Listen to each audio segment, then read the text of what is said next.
What happens when a beloved Hollywood icon sits down for what should be a routine morning show interview, only to find himself in the middle of an on-air confrontation that nobody saw coming? This is the story of how one morning segment on CBS turned into one of the most uncomfortable moments in live television history, and how Michael J. Fox, a man known for his grace under pressure, reached his breaking point in front of millions of viewers. Before we get into what went down, make sure you hit that subscribe button and drop a comment below telling us what you think about celebrity interviews gone wrong. You're not going to want to miss a second of this. The CBS morning studio was buzzing with its usual energy. Michael J. Fox was scheduled as the guest for the second segment, there to discuss his foundation's latest initiatives and reflect on his decades-long career. The cameras were rolling, the lights were bright, and Nate Burleson was ready to start the conversation. What nobody anticipated was that this would become anything other than another heartwarming interview with one of America's most cherished actors. Nate opened with his trademark smile, leaning forward in his chair as the camera focused in. Michael J. Fox, welcome back to CBS Mornings. It's always a pleasure to have you here. Michael nodded, settling into his seat. Thanks for having me, Nate. Good to be back. So, let's jump right in, Nate continued, his tone upbeat. Your foundation has been doing incredible work for Parkinson's research. Can you tell us about the latest developments? Michael's face lit up as he began to speak. Absolutely. We've recently funded several groundbreaking studies that are looking at early detection markers. The science is moving faster than ever, and we're seeing real progress in understanding the disease at a molecular level. It's exciting stuff. Nate nodded along, but then something shifted in his expression. That's great, really inspiring, but I want to ask you something that I think a lot of people wonder about. You've been very public about your condition, which is admirable. But don't you think there's a point where being so visible about it becomes, a bit much like you're defined by it now? The studio seemed to go quiet. Michael's smile faded slightly, replaced by a look of confusion. I'm sorry. What are you asking exactly? Nate pressed on, seemingly oblivious to the tension he just created. I mean, when people see you now, they see Parkinson's first, actor second. Do you ever worry that you've let the disease become your entire identity? That maybe you're leaning into it too hard? Michael sat back in his chair, his jaw tightening. Leaning into it too hard, Nate. I'm living with a progressive neurological disorder. I'm not leaning into anything. I'm living my life and trying to help find a cure. Right. Nate said, holding up a hand. I'm not saying you're doing anything wrong. I'm just saying from an outside perspective, it feels like every interview, every appearance, it's always about Parkinson's. Don't you have anything else to talk about? The other co-hosts exchanged uncomfortable glances. One of them tried to interject, but Michael was already responding, his voice steady, but edged with frustration. Actually, Nate, I have plenty to talk about, but when you invite me on to discuss my foundation's work, yes, I'm going to talk about Parkinson's. That's why I'm here. Nate leaned back, crossing his arms. Sure, but you're also an actor. You've had this incredible career, Back to the Future, Spin City, all these iconic roles, but it feels like you've abandoned all of that to become what? A professional patient. The words hung in the air like a bomb waiting to detonate. Michael's expression hardened, his eyes narrowing as he processed what had just been said to him on live television. A professional patient. Is that really what you just called me? I'm just being honest, Nate said, his tone defensive now. I think a lot of people feel this way, but won't say it. You're Michael J. Fox. You're a legend. But now when people see you, they feel sorry for you instead of celebrating what you've accomplished. Don't you think that's sad? Michael took a deep breath, clearly working to maintain his composure. What's sad, Nate, is that you think advocacy and awareness diminish accomplishment. I'm still the same person who made those movies. I'm still the same person who worked on those shows. The difference is now I'm dealing with something that millions of other people are dealing with, and I'm trying to use whatever platform I have left to make a difference. But that's exactly my point, Nate interrupted, his voice rising slightly. Whatever platform you have left, you're talking like your career is over. Like you've given up on being an entertainer and settled for being a spokesman. Michael's hands gripped the armrests of his chair. I haven't settled for anything. I've adapted. I've evolved. That's what you do when life throws you a curve. You don't just give up and disappear. But maybe there's a middle ground, Nate suggested, his tone almost condescending now. Maybe you could do both. Act more, advocate less. Give people the Michael J. Fox they remember instead of this version. This version, Michael repeated, his voice incredulous. This version is the only version there is. Nate, this is who I am now. I have Parkinson's disease. That's not going away, and I'm not going to apologize for being visible about it or for trying to help other people who are going through the same thing. Nate shook his head, a slight smirk playing at his lips. I'm not asking you to apologize. I'm just saying maybe you're overselling it a bit. Like, we get it. You're sick. But does every single conversation have to revolve around it? The camera captured the moment Michael's patience finally snapped. His face flushed and he leaned forward, his voice low and controlled, but unmistakably angry. Overselling it. Nate, do you have any idea what it's like to wake up every morning and not know if your body is going to cooperate with you? Do you know what it's like to struggle with tasks that used to be automatic? To watch yourself decline and know there's nothing you can do to stop it.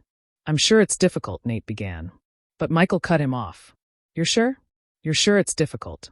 You don't know anything about it. You sit here, in your comfortable chair with your perfect health, and you have the audacity to tell me I'm overselling my own disease. That I'm leaning into it too hard. The studio was dead silent now. Even the crew had stopped moving. Everyone frozen in place as they watched the confrontation unfold.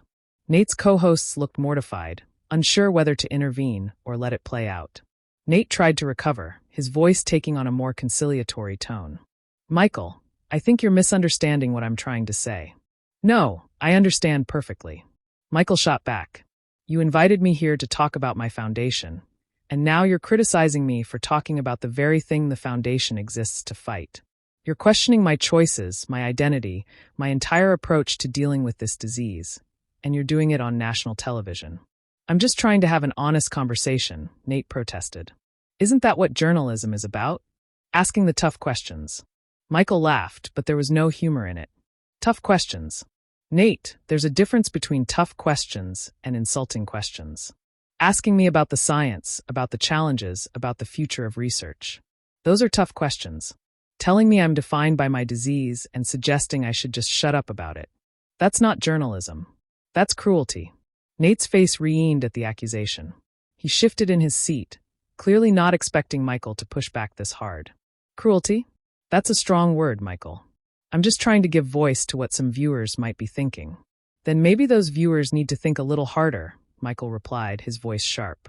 And maybe you need to think about why you felt the need to ambush me with this nonsense instead of having the conversation we agreed to have. One of the co-hosts finally jumped in, trying to steer things back on track. Maybe we should take a step back here and refocus on the foundation's work. Michael, you mentioned some exciting new research. Can you tell us more about that? But Nate wasn't ready to let it go. He held up a hand, cutting off his colleague. No, hold on. I think this is actually important. Michael, I respect your work. I really do. But I'm not the first person to notice that you've become somewhat of a one-note song. Even your friends in the industry have said you've changed. Michael's eyebrows shot up. My friends in the industry? Really? Which friends would those be, Nate? Because I'd love to hear their names. Nate hesitated, realizing he'd backed himself into a corner. I'm not going to name names, but there have been comments made, things said off the record. Off the record, Michael repeated slowly. So, you're bringing up anonymous gossip as if it's fact. Is that what passes for journalism at CBS these days? It's not gossip when multiple sources say the same thing, Nate countered, his voice defensive. People who care about you have expressed concern that you've become so focused on being a Parkinson's advocate that you've lost sight of who you used to be. Michael shook his head in disbelief. Who I used to be? Nate, I'm still me. I'm still the same person. The only difference is I have a disease that I didn't ask for, and I'm trying to do something positive with it.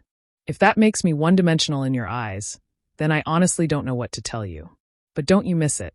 Nate pressed on, ignoring the warning looks from his co-hosts. Don't you miss acting, being on set, doing what you love, or has the disease taken that away from you too? The question landed like a slap across the face. Michael's expression darkened, and when he spoke, his voice was ice cold. The disease hasn't taken anything from me that I haven't chosen to give up on my own terms.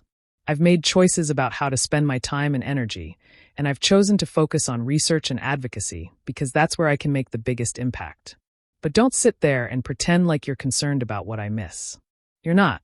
You're trying to make me look weak. That's not what I'm doing, Nate insisted. But his body language betrayed his discomfort. I'm trying to understand your journey. My journey? Michael's voice rose. You want to understand my journey? Then maybe you should have done your homework before I got here. Maybe you should have read any of the dozens of interviews I've given where I've explained exactly why I do what I do. But you didn't, did you?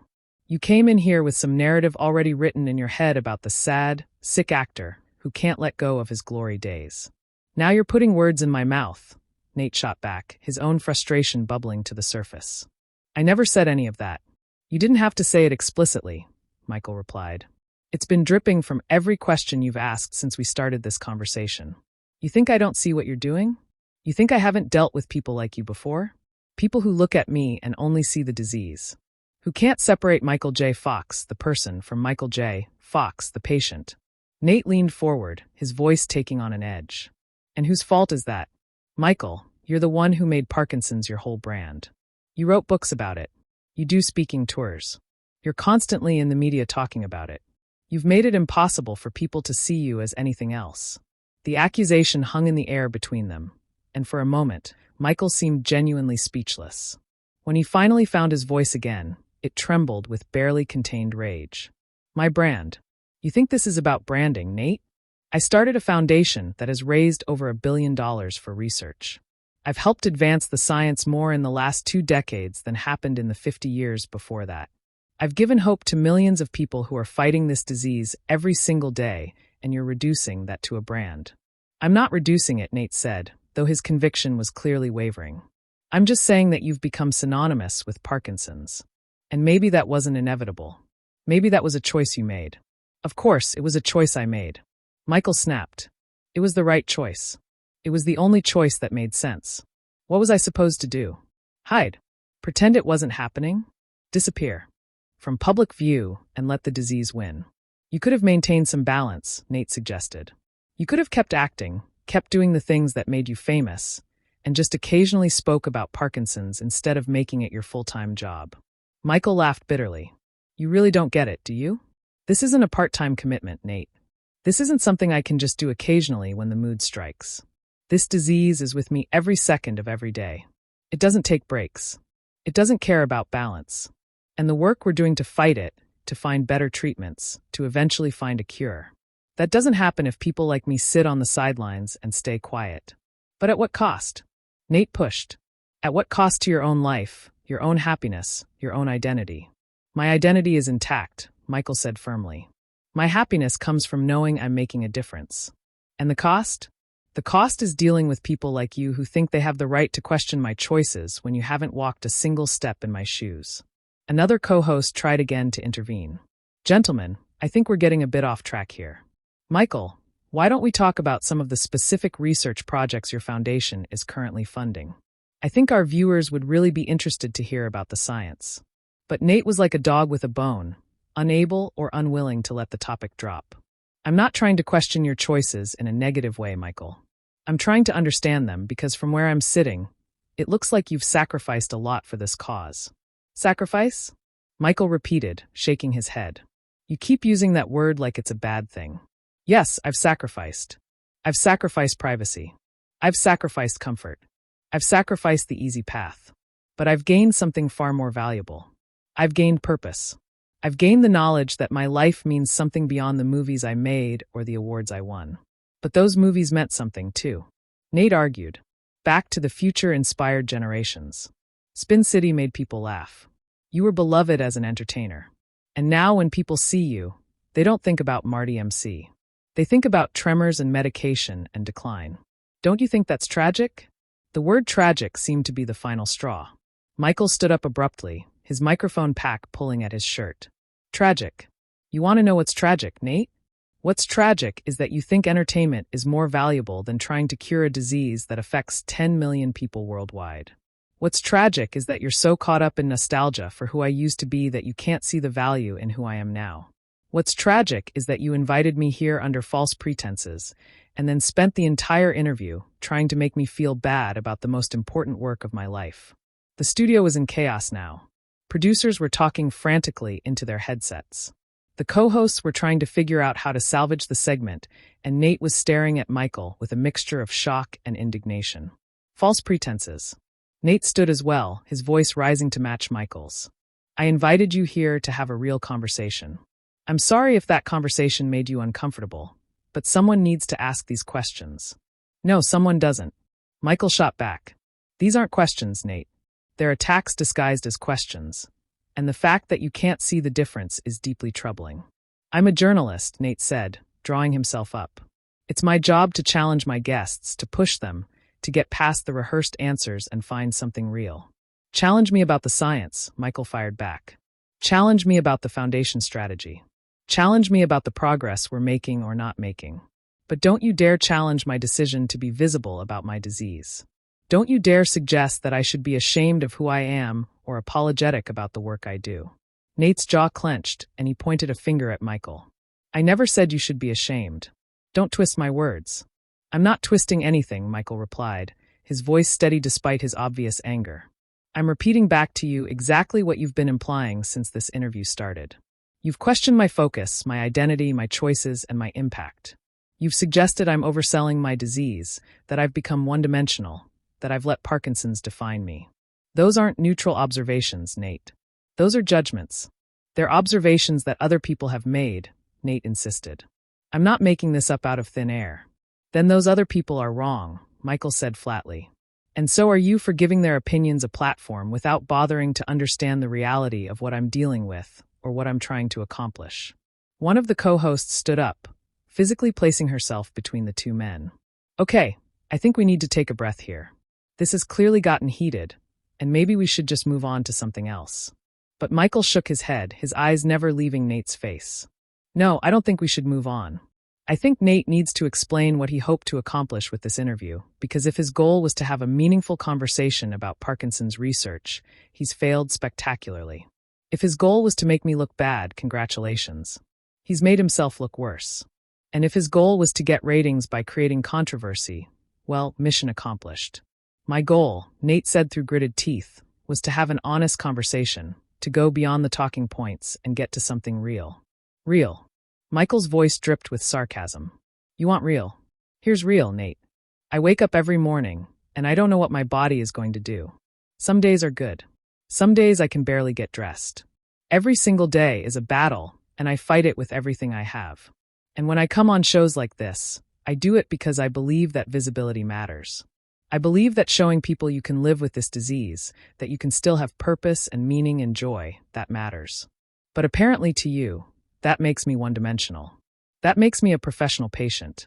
That makes me someone who's abandoned their real identity. I never used the word abandoned, Nate protested weakly. You might as well have, Michael countered. Every question you've asked has been, dripping with the implication that I've given up on being Michael J. Fox the actor and settled for being Michael J. Fox the sick guy. And I'm telling you right now on your show in front of your viewers that you're completely wrong. Nate's face was flushed now. A mixture of embarrassment and anger. I think you're being overly sensitive. I think you came in here expecting softball questions and got upset when I actually challenged you. Challenge me? Michael's voice rose again. Nate, there's a difference between challenging someone and belittling them. You've spent this entire interview belittling my work, my choices, and my life. And you've done it under the guise of honest journalism, when really it's just ignorance. Now hold on, Nate said, his voice sharp. I am not ignorant. I did my research. I know about your foundation. I know about the work you do. Knowing about it and understanding it are two very different things. Michael shot back. If you understood it, you wouldn't be asking these ridiculous questions. You wouldn't be suggesting that advocacy is somehow less valuable than entertainment. You wouldn't be implying that I should hide my disease so people can go back to remembering me the way they want to remember me instead of seeing me as I actually am. The producers were now openly discussing cutting to commercial, but the confrontation was too compelling to interrupt. The cameras kept rolling, capturing every moment of the heated exchange. Nate took a step closer, his voice low and intense. You know what I think, Michael?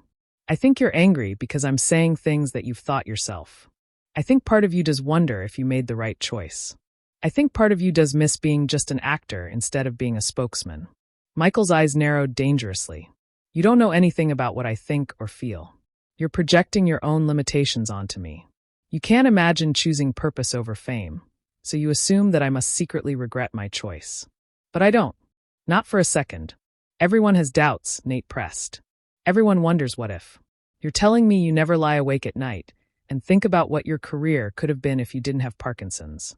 Of course I do, Michael admitted, his voice suddenly quiet but no less intense. I think about it all the time. I think about the roles I'll never play, the projects I'll never get to do, the experiences I'll never have. But you know what else I think about? I think about the researchers whose work we've funded who are now on the verge of breakthroughs.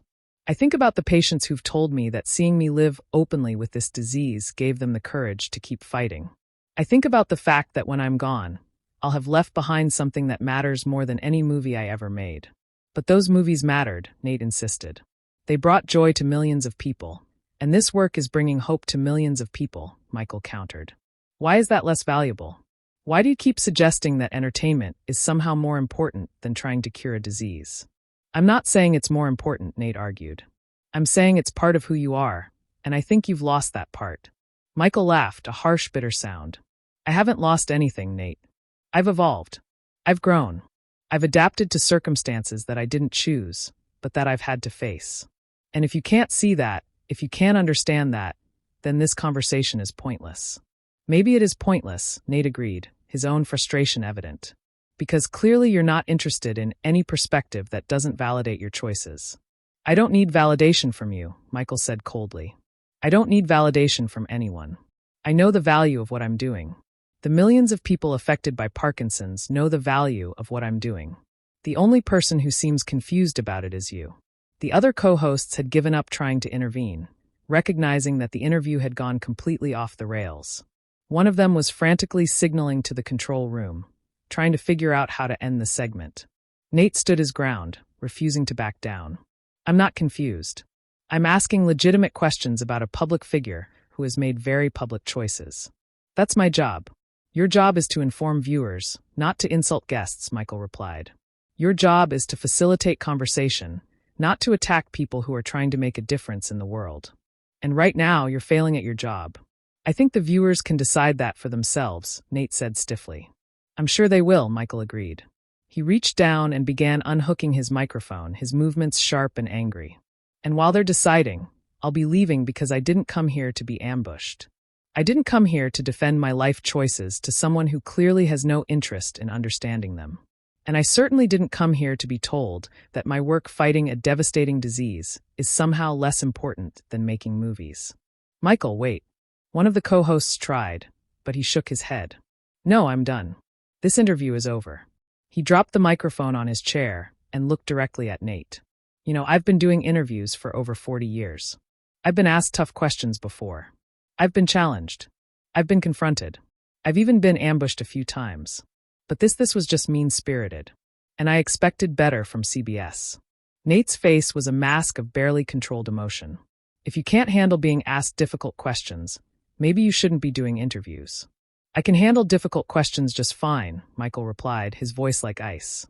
What I can't handle and what I won't handle is being disrespected on live television by someone who thinks controversy is more important than truth. With that, Michael turned and walked off the set, leaving a stunned silence in his wake. The cameras captured Nate standing alone, his co-hosts looking mortified, and the empty chair where Michael had been sitting just moments before. Nate tried to recover, turning to face the camera. Well, that was an emotional conversation. We'll take a quick break and be right back, but the damage was done. The interview that was supposed to be a routine morning show appearance had turned into a full-blown confrontation that would be dissected and debated. For days to come, Michael J. Fox had walked off the set of CBS Mornings, and the question on everyone's mind was not whether he was right to do so. The tension, the anger, the fundamental disconnect between what Michael saw as his purpose and what Nate saw as his loss. All of it had played out in real time for millions of viewers to witness. And in the end, nobody had won. Not Nate, who had pushed too hard and revealed his own biases. Not Michael, who had been forced to defend his life on national television. And certainly not the viewers, who had tuned in expecting inspiration and instead got confrontation. So, what do you think about how this interview went down? Did Nate cross the line with his questioning, or was he just doing his job as a journalist? And was Michael right to walk off, or should he have stayed and continued the conversation? Drop your thoughts in the comments below, and don't forget to subscribe for more stories like this one.